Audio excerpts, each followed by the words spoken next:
of course, you go to Arizona to shoot, you're going to buy your ammo in Arizona because it's super cheap compared to communist California, right? Give me a bunch of ones if you agree. And so when I go to the range, let me just share with you what I do. I'll typically pop off 900 to 1,000 rounds. I'll probably do 500 rounds of 45 ACP, maybe a couple hundred rounds out of a couple of different nines that I have. And then I'll get into the 5.56 ammo out of my AR-15 platforms and maybe do some 7.16 by 39s out of my AKMS 47 platforms. So I might leave there firing 1,500 rounds. That's a typical gun day for me. So I'm the kind of guy that's going to want to have at least 20,000 rounds on hand. And so Rhodes probably had more. So she's popping off rounds. If she's doing 3 guns, she's doing shotgun shells. She's doing 308, 7.62s. She's doing 5.56s if she's doing AR platforms. So she's popping off a lot of ammo.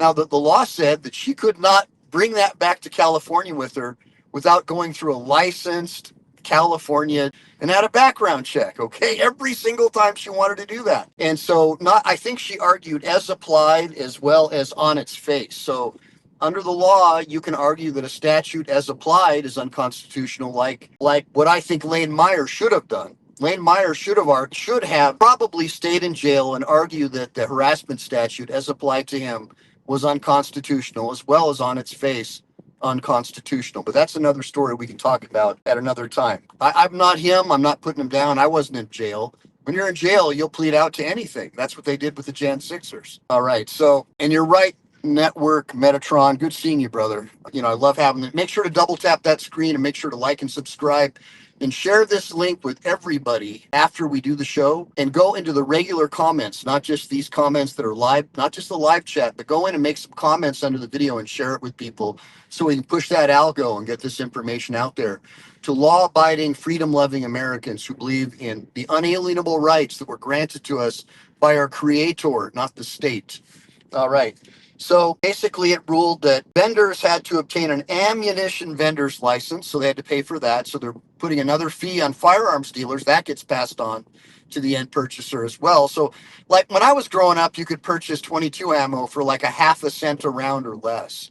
And what this did is make even 22 rounds rise to the price of what you'd have to pay for a box of some decent 5.56 in another state. It was ridiculous. So now that had to do with just the background check. That doesn't include Assembly Bill 28 taxes, which we still have to address in another video. Okay, this is more about the background check that just got temporarily overturned at the Ninth Circuit. We're going to talk about that in just one second. So it classified any ammunition sales without doing this as a violation that would make it an infraction or a misdemeanor or worse, because California could try and pull your firearms permit. And even though it's federal, they could find a way to get you busted and take away your ability to have a firearms permit license to sell firearms to other end users. Okay, so now Lieutenant Governor Newsom said that the law, when he was a lieutenant governor, a comrade, communist piece of garbage, Gavin Newsom, said that it would reduce gun violence by preventing prohibited for persons like felons or those with certain mental health issues, like parents who refuse to go along with their blue-haired, rainbow flag-waving public school teacher, that their son is really a girl, and try to have him wear dresses and call him a they, them during school and keep it a secret from the parents. Right. And that absolutely does go on in California and Colorado. It absolutely does. And we can do a show about that in another day.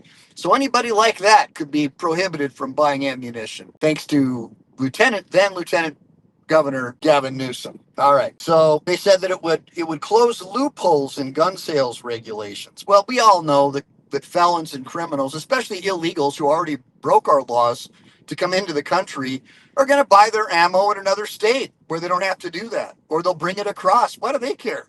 All they have to do is change their name, go back across the border, come back again, and get some free SNAP benefits, get declared temporarily protected, right? Temporarily protected status, and get some SNAP benefits and some free from you and I, so they can help the Dems redistrict everything blue using the U.S. Census. That's how it works. Go to a sanctuary city. There's no sanctuary cities in red states, guys. Hello. So let's talk about it a little bit more. So the Ninth Circuit on a 3-judge panel, which is unbelievable. Remember, the Pope, Judge Benitez, had issued a temporary restraining order to halt this. And then, of course, the Ninth Circuit said, no, no, no. But then the Bruin decision came out. And the Bruin decision basically said, well, no, no, no. We have to look at things in the historical context. All right.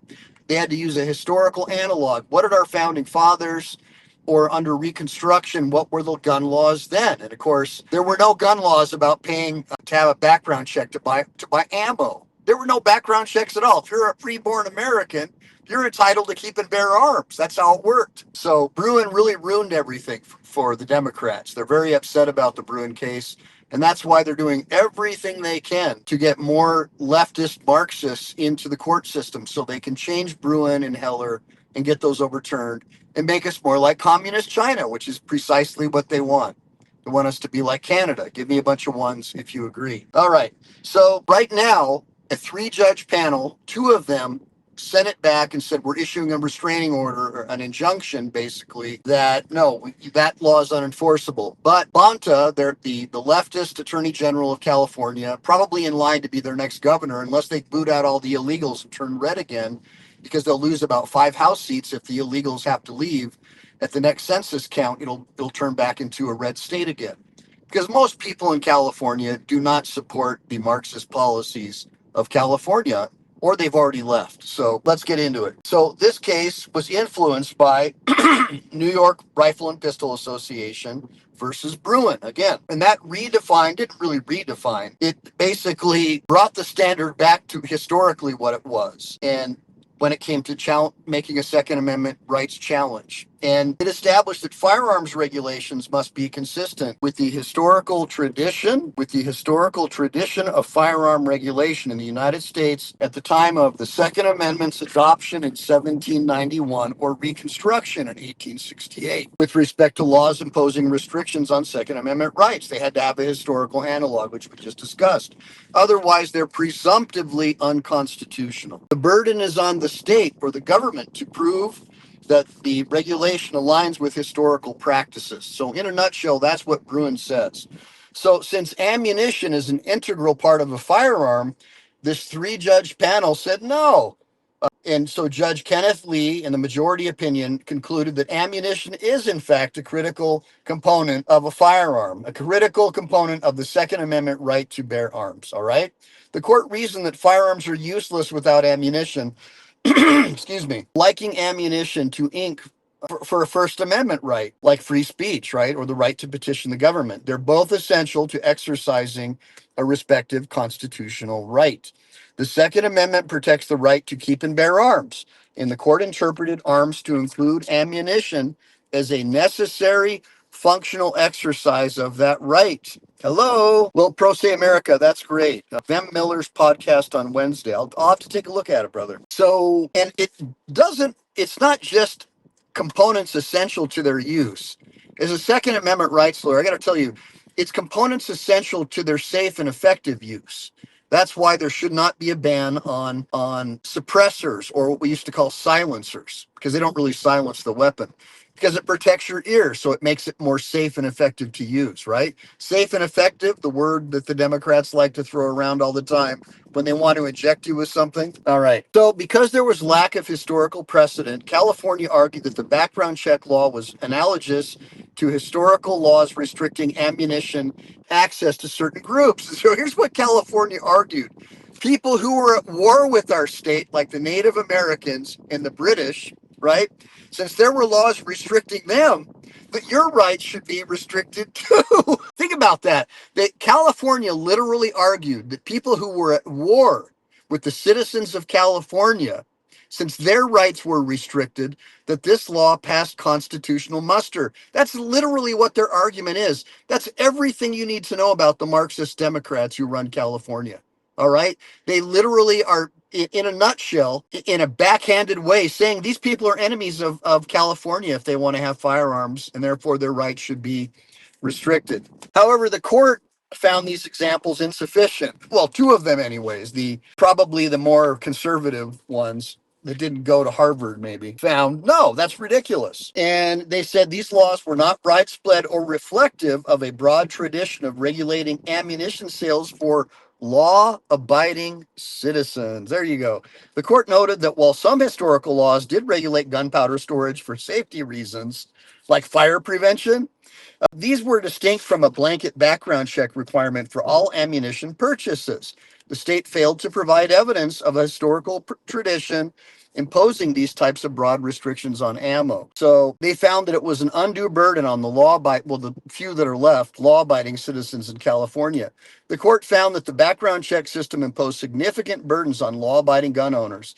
Data cited in the ruling showed that from 2019 to 2023, the system rejected 2,581 eligible individuals every month due to errors or delays. And only 0.04% of denials, about 1 in 2,500, identified a prohibited person, whatever that is, whatever they want it to be. Probably somebody who was a military veteran or someone who doesn't go along with their transgender ideology. They're a prohibited person. The requirement to purchase ammunition in person or through dealers combined with the fees was deemed excessive and an excessive restriction on the exercise of Second Amendment rights for those in rural areas or with limited access to licensed vendors. So let's compare this to voter ID. So Democrats have been arguing for years that black people aren't intelligent enough to obtain an ID to prove that they're actually an American before they can vote. But yet you have to provide an ID and you have to meet in person in the age of Zoom and like right now, communicating over Zoom or over YouTube, you have to drive or get yourself to a firearms dealer in person, face to face, right? But yet they want you to be able to vote by mail, right? Vote by mail with no way to prove that you're even a citizen, right?